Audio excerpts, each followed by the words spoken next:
All right, it is 5 o'clock. I will call this meeting of the Finance and Personnel Committee to order. We'll begin with the roll. Alder Flicky-Paneski. Here. Alder Perella. Here. Mitchell is here. That gives us 3 in quorum. Alders Ackley and Feldy are excused. Will you all please join me in the pledge?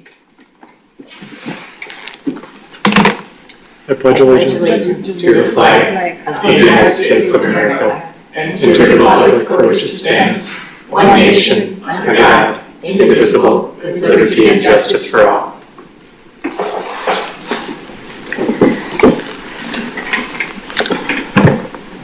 All right, then, per usual, barring any objections, we'll jump over item number 4, introducing members and staff. And seeing no objection, we'll move on to item 5, which is approval of the minutes from our October 23rd meeting. Any discussion on the minutes? If not, we'd be looking for a motion to approve. So moved. Second. We have a motion and a second, then seeing no discussion on the minutes. All in favor? Aye. All opposed? Chair votes aye. The ayes have it and the motion passes. Minutes are approved. That brings us to item number 6, which is RO number 20 of 2324.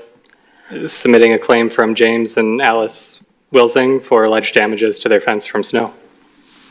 So this is here in front of you just for filing. This is a matter that the staff had already sent a notice of denial on.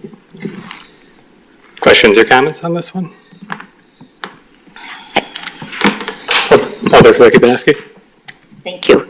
I'm curious because it was on June 19th and now it's November and the snow was when? I mean, this is a long trajectory here. So we meet once a month as a staff, and there was one meeting this summer that didn't happen. Okay. But there was also an investigation in this particular case because they claimed it was because of the plow, so we sent it to DPW to try to determine whether that was in fact the case, and they reported back to us that it was not, and so then we sent the denial notice. And then there's also, we don't send this to you to be filed until we also send out the notice and then receive the green card back from the post office. So that usually takes a couple more weeks. Thank you. We're going to cross our fingers for no June snow anytime soon. Right. Any other questions or comments on this one? If not, we'd be looking for a motion to file. So moved. Second. All right, we have a motion and a second, then seeing no further discussion. All in favor? Aye.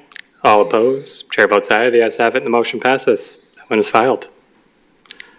Next up is item number 7, which is RO number 22 of 2324, submitting a claim from Leah V. Zinkgraf for alleged damages to vehicle from potholes on 5th Street. Similarly, this is in front of you for filing. This is another matter we've already denied. Any discussion on this one? I move to file. Second. All right, we have a motion and a second, then seeing no discussion. All in favor? Aye. Aye. All opposed? Chair votes aye. The ayes have it and the motion passes. That brings us to item number 8, which is RO number 41 of 2324, submitting a claim from Holly L. Puknertz for alleged damages to her vehicle. Third one in a row where it's here for you to file. We've denied this claim. Questions, comments? Motions? I move to file. Second. All right, we have a motion and a second, then seeing no discussion on this item. All in favor? Aye. All opposed? Chair votes aye. The ayes have it and the motion passes. That brings us right along to item number 9, which is RO number 65 of 2324, submitting the tax levy certification for the 2023-2024 school year from the Kohler School District.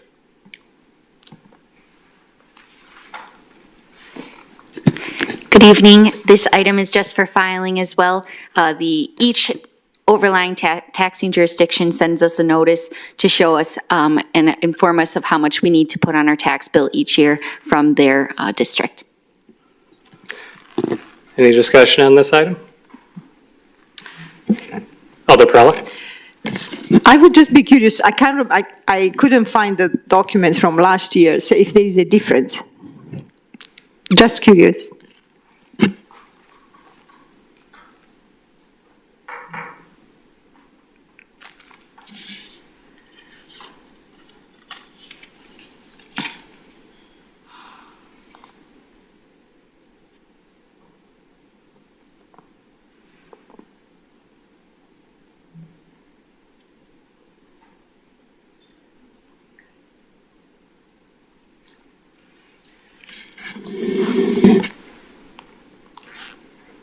for your patience. Of course, sorry, I don't have my mouse with me. So for the 2023-2024 school year, it looks like the apportionment for school district is 1.96 million. For 2022 to 2023, it was 2.38 million. So it has gone down from the previous year. Okay, thank you so much. You're welcome. Thank you. Any other discussion on this one? If not, we would be looking for a motion to file. So moved.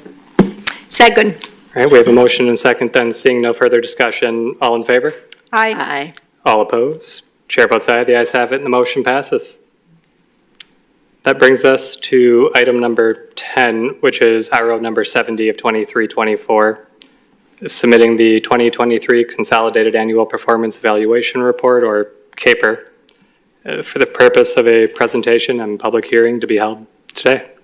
I think it was 2022. Oh, yes, the 2022 CAPER. Perfect. All right.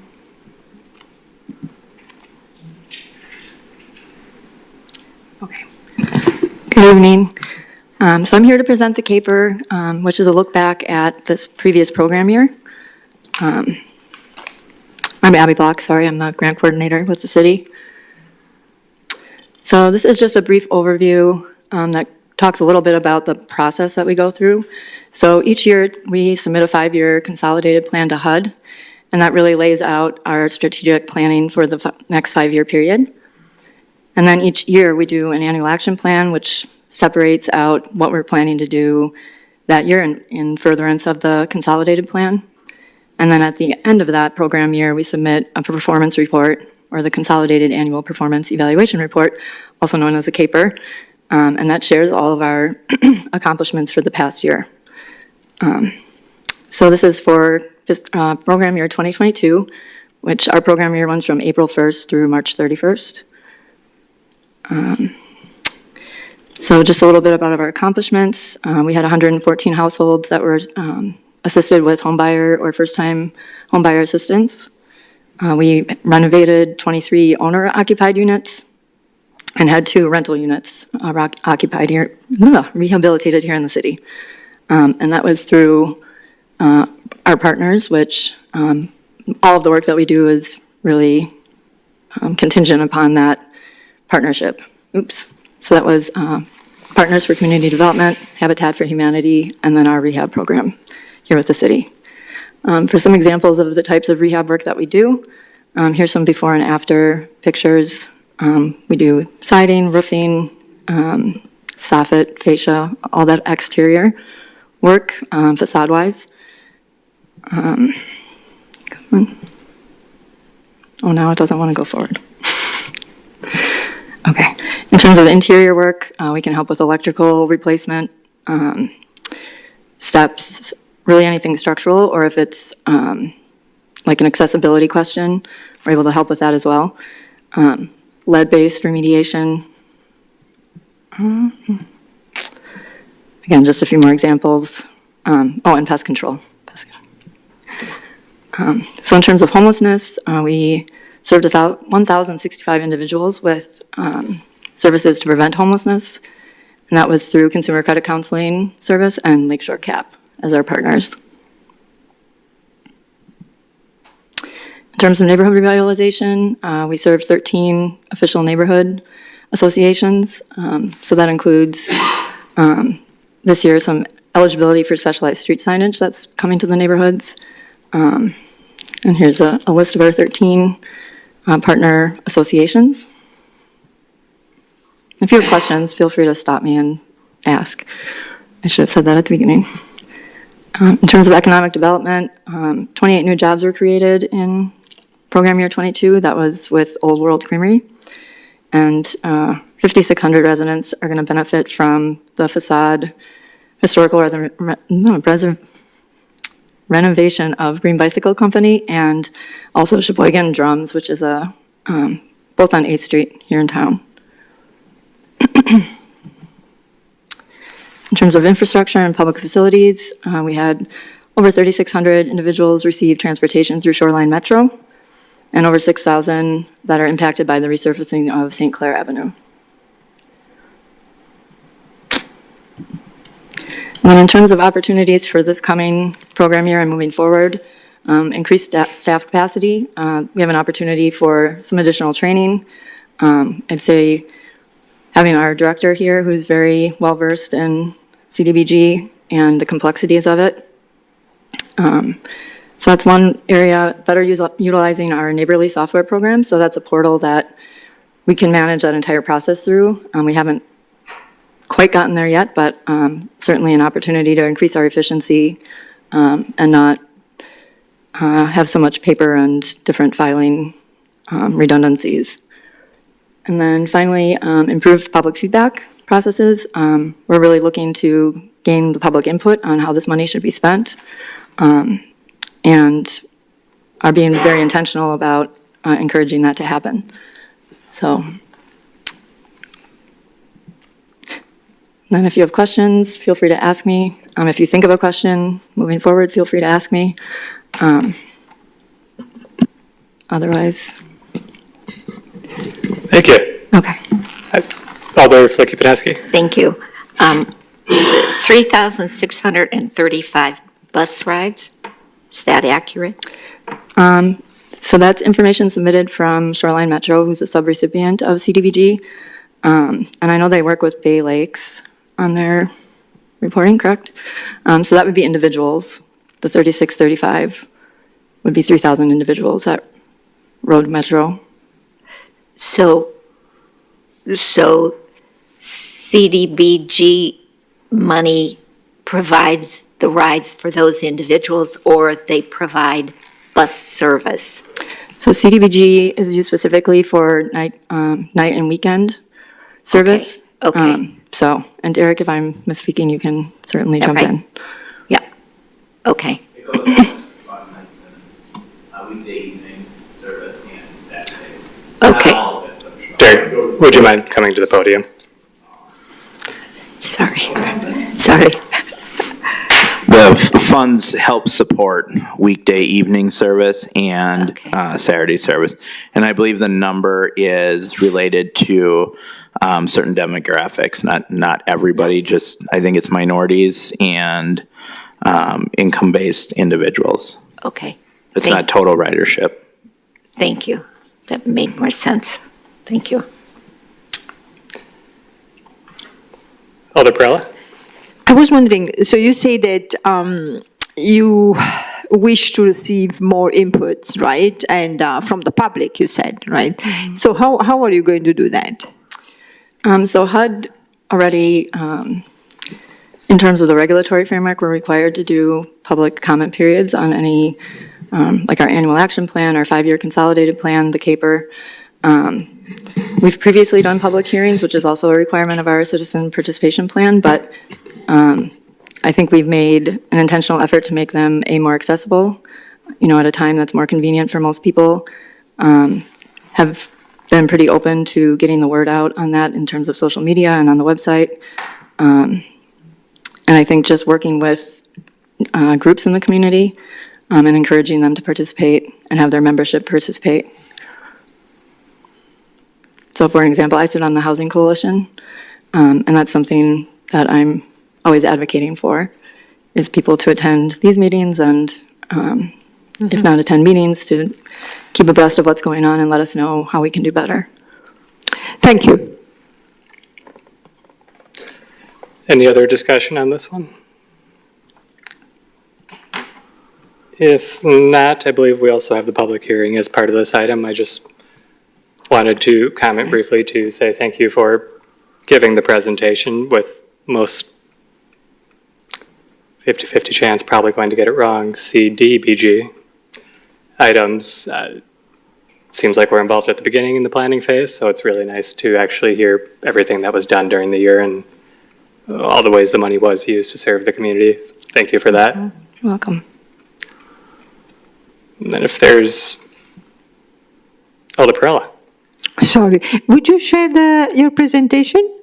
Sure, I can. The slides, I think, will go out with the minutes, if I'm not mistaken, but I'll make sure that everyone gets them. It wasn't attached, right? No. It wasn't attached with our documentation, correct? I cannot find it, yeah. Okay, thank you. Thank you. Okay. All right, if there is no further discussion on this one, then we will be looking for a motion to open the public hearing for commentary on the Consolidated Annual Performance Evaluation Report. Moving forward, I will only say CAPER. Is there a motion to open the hearing? So moved. Second? All right, we have a motion and a second.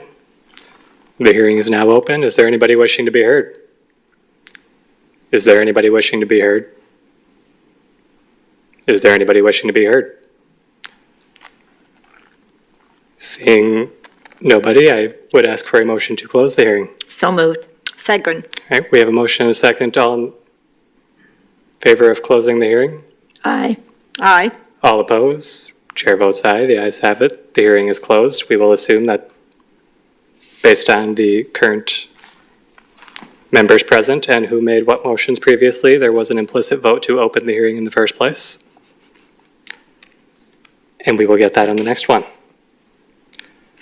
That does bring us to item number 11, which was resolution number 46 of 2324, a resolution authorizing the sale of city parking lot number 3 located at 821 Niagara Avenue to Trinity Evangelical Lutheran Church.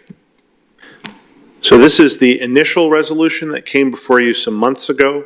This one should be filed, and then the next one will be the one that's currently up to date. Questions or comments? If not, we would be looking for a motion to file. So moved. Second? All right, we have a motion and a second, then seeing no further discussion. All in favor? Aye. Aye. All opposed? Chair votes aye. The ayes have it. The motion passes. That item is filed. Next up is item number 12, which is resolution number 92 of 2324. Resolution authorizing the sale of city parking lot number 3 located at 821 Niagara Avenue to Trinity Evangelical Lutheran Church. Familiar. So the resolution is in front of you, as are the attachments, including the offer to purchase and the addendum to the offer to purchase. I can answer any questions that you may have on it, but just basically, what you're doing here today is authorizing the sale of the parking lot pursuant to the offer to purchase.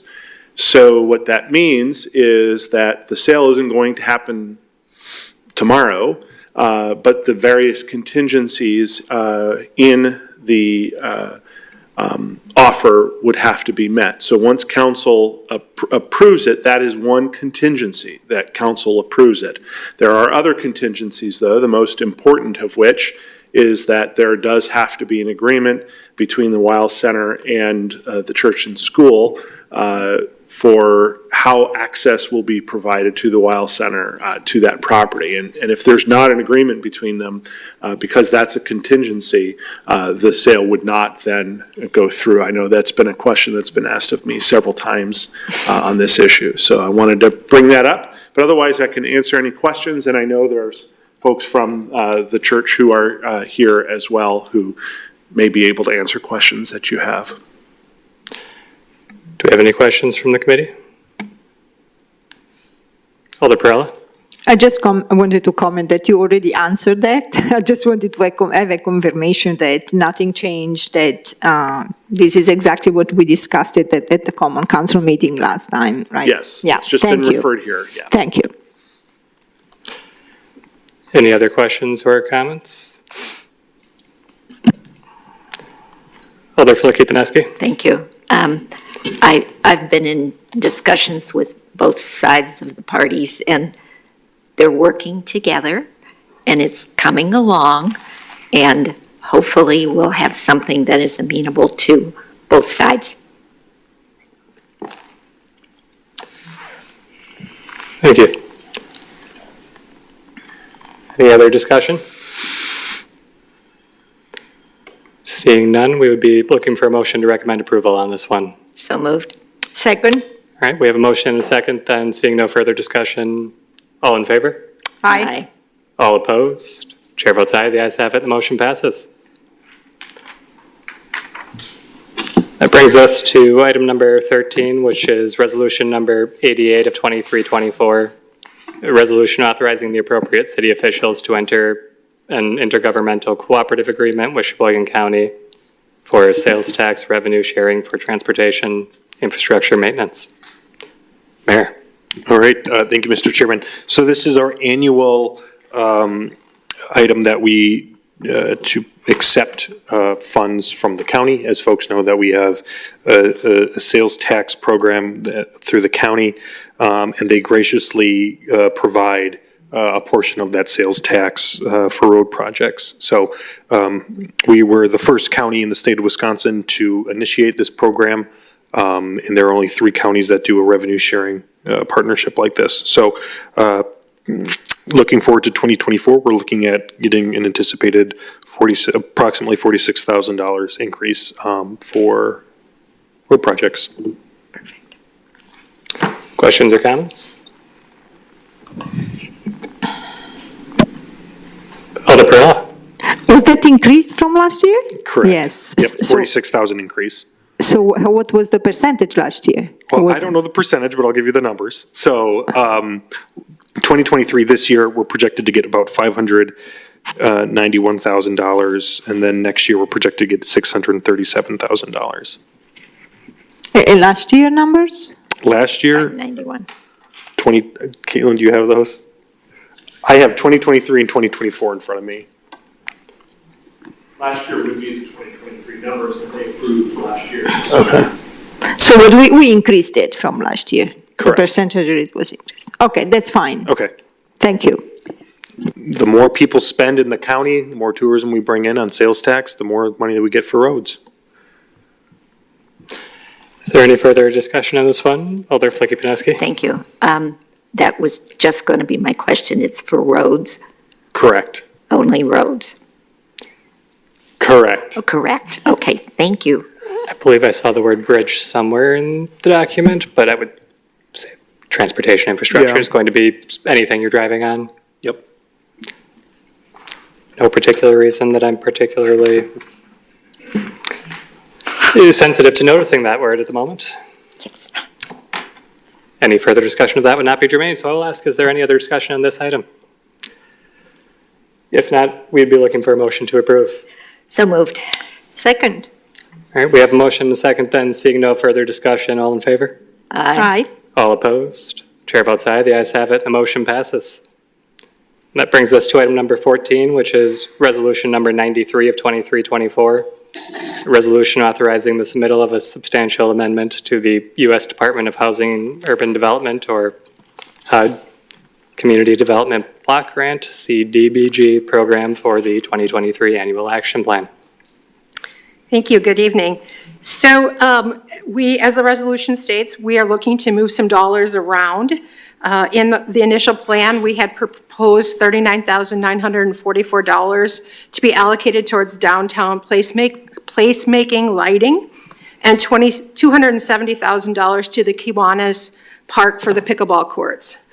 And so the goal is still to do those projects, but we are looking to push out some of that to next year's allocation of funding because they're taking a little longer to come to fruition. And we are always under the gun a little bit to spend our dollars with HUD. So we start our program year April 1st, and by the end of end of January the following year, so 3 quarters in, we're expected to have most of our money out the door. And so periodically, we have to come back and shuffle a little bit to try to make sure we meet those deadlines for HUD. So I'm proposing that we move $250,000 to support development of affordable housing that we can allocate and get out the door before that deadline. And then we will still have some dollars to start the other projects, particularly the pickleball court, because that project should be awarded tomorrow at the Public Works meeting. And the downtown placemaking lighting project probably won't even be started till next fall. So we'll have time to allocate funds next year into those projects. So it's basically a timing issue right now to try to get our dollars spent so we don't lose funding in the future. Alder Flicky-Pineski. Thank you. If we're moving $250,000 to affordable housing, with these dollars, are there implications for next year's CDBG since we've already allocated $250,000? So the goal is to try to get these out the door so that there is not ramifications for next year's funding. Okay, we get CDBG money every year? Correct. All right, and have we developed the budget for next year's CDBG funding? No, but we have the public hearing tonight to start that conversation. Perfect, thank you. Alder Perla? So HUD doesn't mind, because we have communicated to HUD already how the CDBG funds would be used, right? So HUD doesn't mind that we change at this point of the year, that we change the allocations of the. Right, as long as we follow this process of doing a substantial amendment and providing the public an opportunity to have input, this is the process they've established for us to be able to make those adjustments as necessary.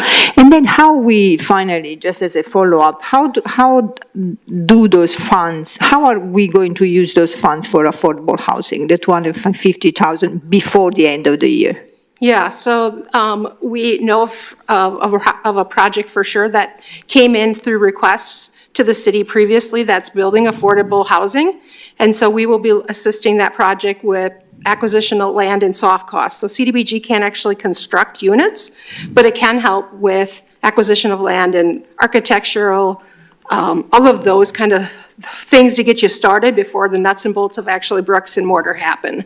So it will be utilized in that way. So it's a project that is already in the works that you cannot disclose? No, you approved it for $3.6 million of ARPA money. So it's for the Partners Housing Project. Okay. And it's all for affordable housing. 100% of that project is affordable housing. So it meets the criteria for CDBG funding. Because that's directed to low moderate income individuals. Okay, and that is the last one. The change is possible with HUD because the recipient was a department of the city. Let's say that one of the agencies that received CDBG pledges, so to say, from HUD, could those be changed as well? Or it is possible only because it is the city that is doing it, and so. So if we have an underperforming grantee, or subrecipient is what we call them. Right. We can make changes as well. We're only allowed to allocate 15% of our allocation to those subrecipients they call it public service. So it's kind of that soft sales of what you can do to assist people that are homeless, do job training, all the things that Abby kind of just talked about outside of the housing rehab and public infrastructure projects. Yeah. So yes, we can make changes, but we still have to follow the rules as far as how much we may be able to move around in certain categories. Okay, thank you so much. You're welcome. Thank you. Then just one question from my end. Looking at reallocating the 270 and the 39 and change, 250 to affordable housing, do we have a plan for where the remainder would be allocated? So the remainder will help us get the pickleball courts started. And so we'll get those started and then complete them with additional funding from next year. So I anticipate that project to begin, they're talking like April breaking ground. So it'll allow us, because our allocations are always delayed from HUD because of the budget process and everything at the federal level. So it'll allow us to get started on that project, and then we'll fund it with the remainder funding from next year's allocation. Thank you. Any other discussion from the committee? If not, come back my agenda. Yes, we would then move into the public hearing portion for this item.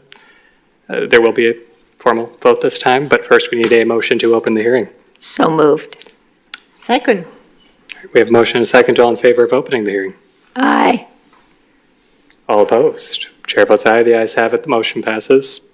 The hearing is open. Is there anybody wishing to be heard? Is there anybody wishing to be heard? Is there anybody wishing to be heard? Seeing nobody, at this point, we would be looking for a motion to close the hearing. So moved. Second. We have a motion and a second. All in favor of closing the hearing? Aye. Aye. All opposed? Chair votes aye, the ayes have it, and the motion passes. The hearing is closed. And that is the end of item number 14, which brings us to item number 15, a presentation of the 2020 through 2024 consolidation plan.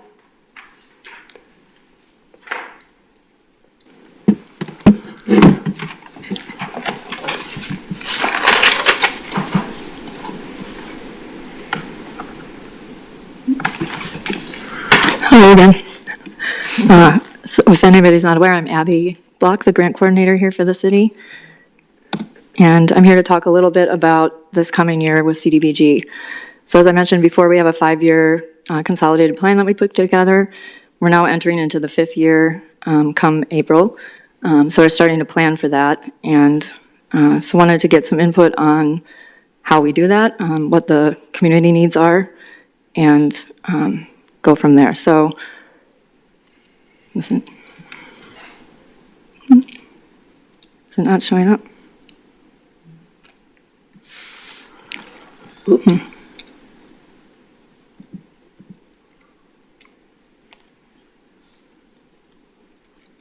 Uh-oh. So why is it showing on my screen and not up there? Technical difficulties. I could try to help, but I don't think I should touch things. No.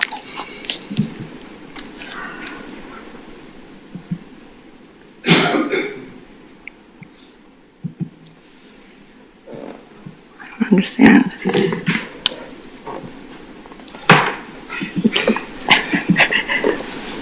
I was going to be very impressed. Sorry, it's showing on You my screen, decided we shouldn't but play it's not with showing it. on there.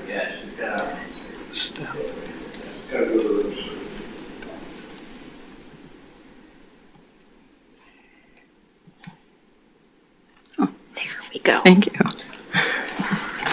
Perfect. That sounds like permission to press that button for Set by.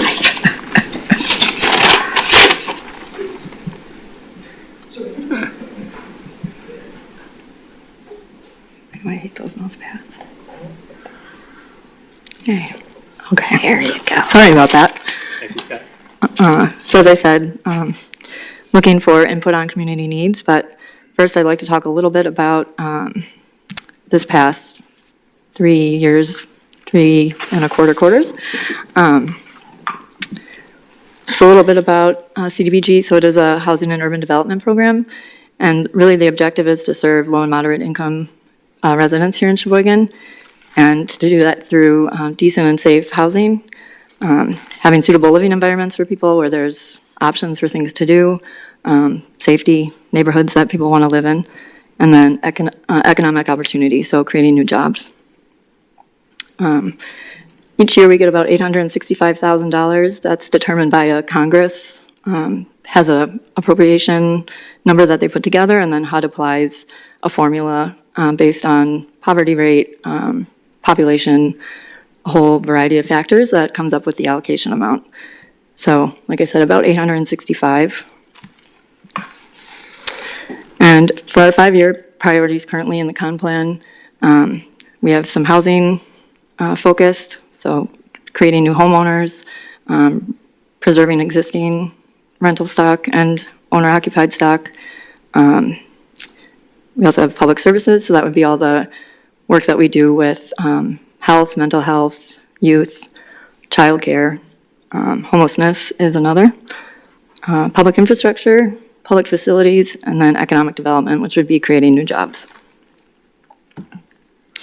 So in terms of what we've accomplished the last, like I said, 3+ years, out of the 30 owner-occupied households that we were hoping to have housing rehab for, we hit 28 of those, so 93%. Homeownership opportunities are up there quite a bit, by 760% of our goal at 114. We did complete a housing, affordable housing study in 2021, so that's in good shape. And then we are lacking a little bit in new owner-occupied construction, so we're looking to have a few rental units and homeowner housing units constructed in central neighborhoods here in the city.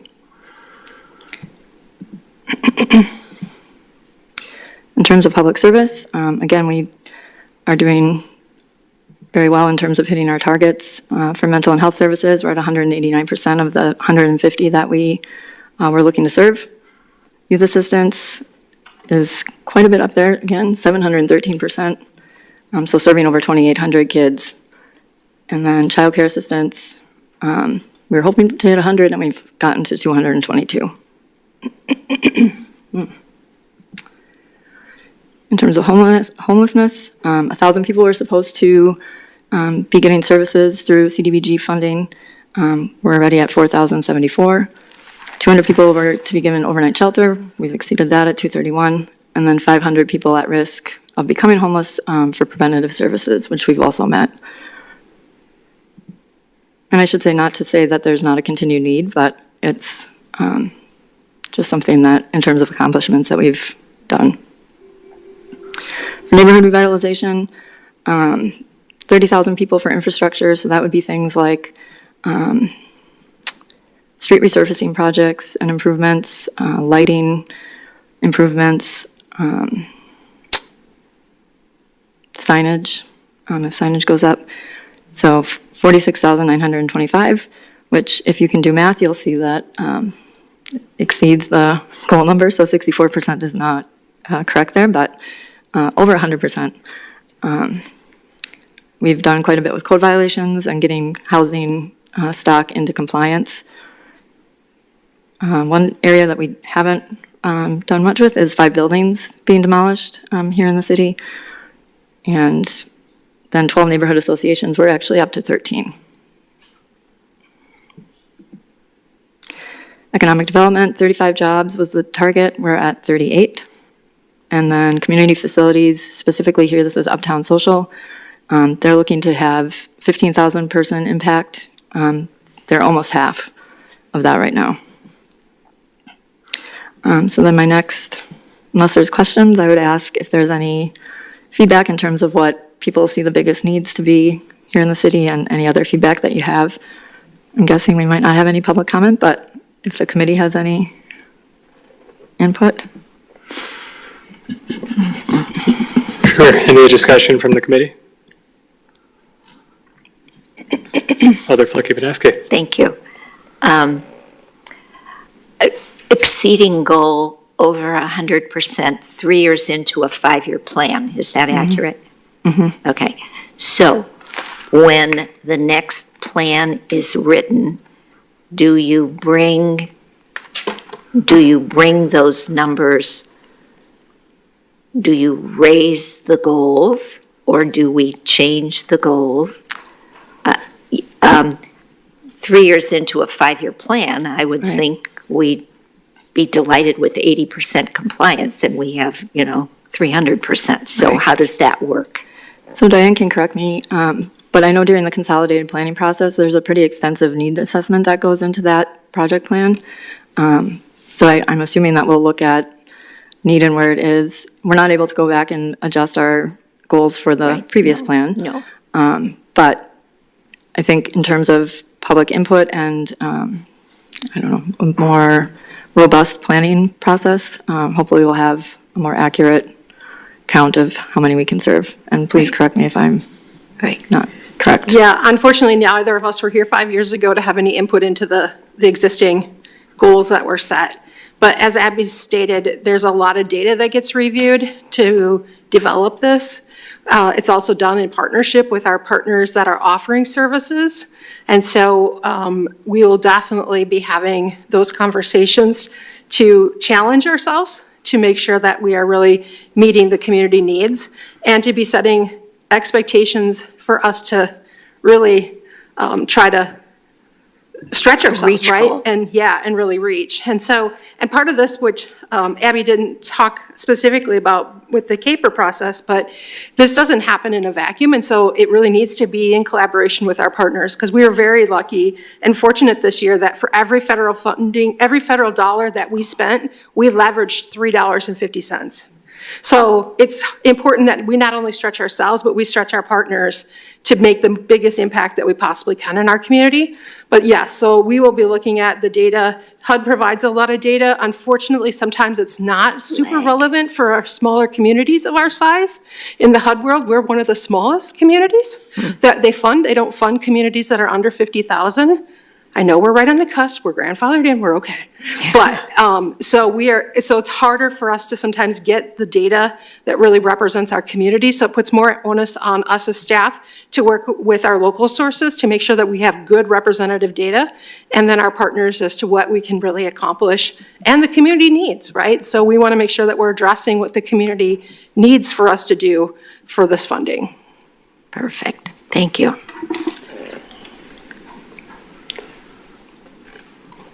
Alder Perella.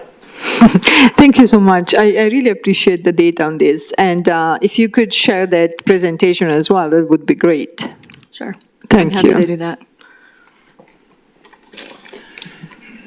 Any other discussion from committee? Questions, comments, feedback? If, I have, Alder Flick-Pineski. thank you. I have one more question. When's the next telling HUD what we want to do with the money timeframe? Moves a little.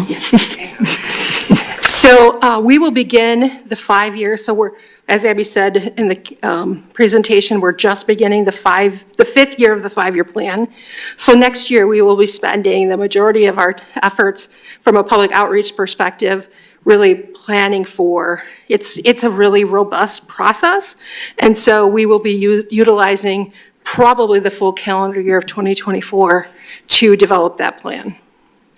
So we have a strategic plan, a comprehensive plan, and this plan? Well, we have more than that. Oh, okay. Just Yeah. check it. Oh, We have a wait, lot there's of planning to do, and so we've had a lot of discussion internally about how do we collaborate so that we don't exhaust people in surveys and still get the data that we need. But yes, there's more planning even outside of that is coming our way next year. more. Okay, so we can dovetail smaller plans and put them into a comprehensive plan? Yeah, our goal is to try to do our best to figure out all the questions that we have and find an interactive way for people to engage in that conversation. And then for each of us to each work to get the pieces back out that we need for our individual, or for each plan. Okay, thank you. Look forward to it. It's going to be fun. It's going to be fun. Anything else? Resisting all urge to make plan puns. Do we have any other discussion from committee, Alder Perella? Yeah, so the amount, the 830,000 plus, is determined by HUD, right? Based on population, you said, and poverty level and so on. So we have no say. There's no way we can get or hope to get more. I mean, strictly speaking, no. So Congress appropriates the budget for the program, and then HUD applies that formula to figure out what each municipality is getting. I mean, there is program income. I don't know that we want to delve into that, but it's not really a way of getting, I'll let Diane speak to that. Yeah, so from our entitlement perspective, what's the way to get more money? Talk to your legislative representatives and help make sure, I mean, it seems like every year, the THUD budget, which is the part that the CDBG program falls into, is always they're always talking about cutting it. Matter of fact, this year they were talking about cutting it in half. So it's a lot of education to remind folks of how critical this money is in our community. And part of the reason too for us to share this caper tonight to say to all of you, this is critical money that supports our citizens in our community that we don't have another mechanism to do. Right. So beyond that, what Abby was talking about is program income. So our business loans, when we support businesses, that traditionally goes out as a loan. When we do housing rehab project, that's also a loan against properties. And so when that comes in, we really look to then pay it forward and help the next business or homeowner down the road that needs improvements on their property. So we try to maximize our dollars that way. We have a lot of flexibility within the HUD regulations. We could give it all out as grants if as long as we meet the performance requirements, but the city has chosen to do it as loans, so that way we have the ability to continue to help the mass, because 865,000 doesn't go too far. Right, right. Thank you. Any other questions or comments? If not, thank you, Abby. Thank you. And with that, we will move on to item number 16, which is a public hearing regarding the 2020-2024 consolidation plan. I believe this is one of the opportunities for public input on the plan. Do we have a motion to open the hearing? Second? We have a motion second. All in favor of opening the hearing? Aye. All opposed? Chair votes aye. The ayes have it. Our hearing is open. Is there anybody wishing to be heard? Is there anybody wishing to be heard? Is there anybody wishing to be heard? Seeing no speakers at this point, we'd be looking for a motion to close the hearing. So moved. Second? We have a motion and second. All in favor of closing the hearing? Aye. Aye. All opposed? Chair votes aye. The ayes have it. The motion passes. The hearing is closed. With that, we have exhausted our agenda. Our next regularly scheduled meeting date will be November 27th of this year. And we are looking for a motion to adjourn. So moved. Second? We have a motion and second. All in favor of adjournment? Aye. All opposed? Chair votes aye. The ayes have it and the motion passes. We are adjourned. Thank you. Thank you, everybody.